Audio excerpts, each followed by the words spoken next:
قرآن پاک کا ترجمہ بغیر نقطوں کے کیا ہے، اور اس کے حوالے سے آج ہم ان سے بات کرنے جا رہے ہیں کہ جی بغیر نقطوں کے انہوں نے کس طرح کیا، کیا نقطوں کو گرا دیا گیا؟ نقطے ہٹائے نہیں گئے. جی یہ قرآن مجید کا غیر منقوط تفسیری ترجمہ دنیا میں، عالم اسلام میں، تاریخ انسانیت میں پہلی مرتبہ اللہ رب العزت نے میرے ہاتھوں سے یہ کام لیا ہے. الرحمن الرحیم، اس کی مثال یہ ہے کہ بسم اللہ الرحمن الرحیم ہم ترجمہ کرتے ہیں کہ شروع اللہ کے نام سے جو بڑا مہربان نہایت رحم والا ہے، لیکن میں نے جو اس کا ترجمہ کیا ہے وہ یہ کیا ہے. السلام علیکم ناظرین، پاکستان اسپیشل کے ساتھ آپ کا میزبان حیدر علی حاضر خدمت. ناظرین، آج میں ایک نجی ہوٹل میں موجود ہوں، یہاں پر ڈاکٹر طاہر مصطفیٰ صاحب نے ایک قرآن پاک کا ترجمہ بغیر نقطوں کے کیا ہے، اور اس کے حوالے سے آج ہم ان سے بات کرنے جا رہے ہیں کہ جی بغیر نقطوں کے انہوں نے کس طرح کیا، کیا نقطوں کو گرا دیا گیا یا ان کا مفہوم وہی ہے اور الفاظ صرف اس طرح کے یوز کیے گئے ہیں کہ جس کا مفہوم اس طرح کا بنتا ہے جو بغیر نکات کے ہیں. آئیے چلتے ہیں، آپ کی ملاقات کرواتے ہیں ڈاکٹر طاہر مصطفیٰ صاحب سے.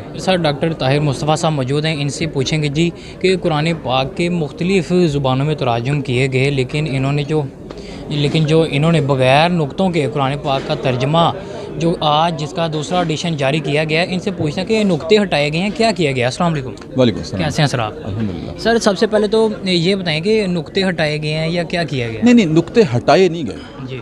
یہ قرآن مجید کا غیر منقوط تفسیری ترجمہ دنیا میں، عالم اسلام میں، تاریخ انسانیت میں پہلی مرتبہ اللہ رب العزت نے میرے ہاتھوں سے یہ کام لیا ہے.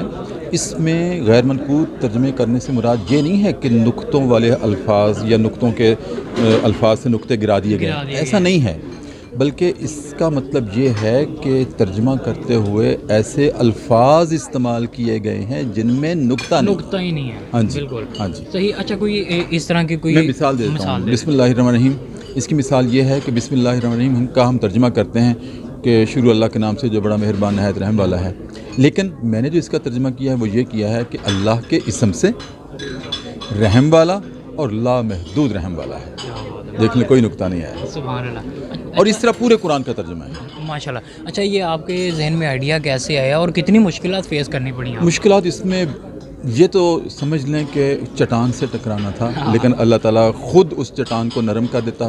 الفاظ کا متبادل اور ایسے الفاظ، پھر قرآن کریم کا مفہوم بھی وہ رہے. بالکل. اصل کمال یہ تھا کہ مفہوم بھی وہ رہے، اور ہر آیت کا ترجمہ کرنا یہ بہت بندشیں تھیں، لیکن اللہ تعالیٰ نے مجھے اس میں سرخرو کیا ہے، اور یہ ترجمہ آج دنیا کے سامنے ہے، اور جب تک یہ دنیا رہے گی تب تک انشاءاللہ میرا اس پر نام ہے. سر، ایک بات یہ بھی کہی جا رہی ہے کہ جی اشاعت اس کی کافی دیر پہلے ہو گئی تھی، تقریباً رونمائی اب کی گئی ہے، تو اس میں کیا وجہ ہے؟ نہیں، وہ سرکاری تقریباً رونمائی کہہ لیں یا نظروں میں اب آیا ہوں؟ نہیں. اس ترجمے کی پاکستان کی تمام جامعات میں، تمام یونیورسٹیوں میں، پشاور سے لے کر کراچی تک تقریبات ہو چکی ہیں. صحیح.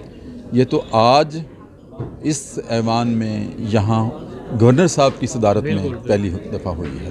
سرکاری طور پر پہلی دفعہ ہوئی ہے، اور غیر سرکاری طور پر تو پاکستان کی تقریباً تمام یونیورسٹیوں میں اس کی تقریبات کا اہتمام. لیکن دیکھا گیا کہ آپ کی اس اشاعت سے جو مختلف مکتبہ فکر کے مفتی حضران ہیں وہ یہاں ایک پیج پہ اکٹھے تھے، تو یہ اس کو کس طرح دیکھتے ہیں؟ اس لیے ایک پیج پہ اکٹھے تھے کہ آج اس سے پہلے کسی بھی مکتبہ فکر نے یہ کام نہیں کیا تھا، اور تمام نے اعتراف بھی کیا، اقرار بھی کیا، علماء نے بھی، دانشوروں نے بھی، صحافیوں نے بھی، کہ آج اکٹھے ہو گئے کیونکہ یہ ترجمہ ہی ایک ہے. بالکل.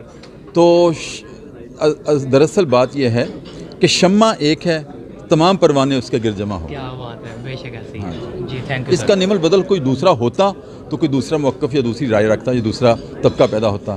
یہ ہے ہی ایک. کیا بات ہے. جی، تھینک یو سر، بہت شکریہ.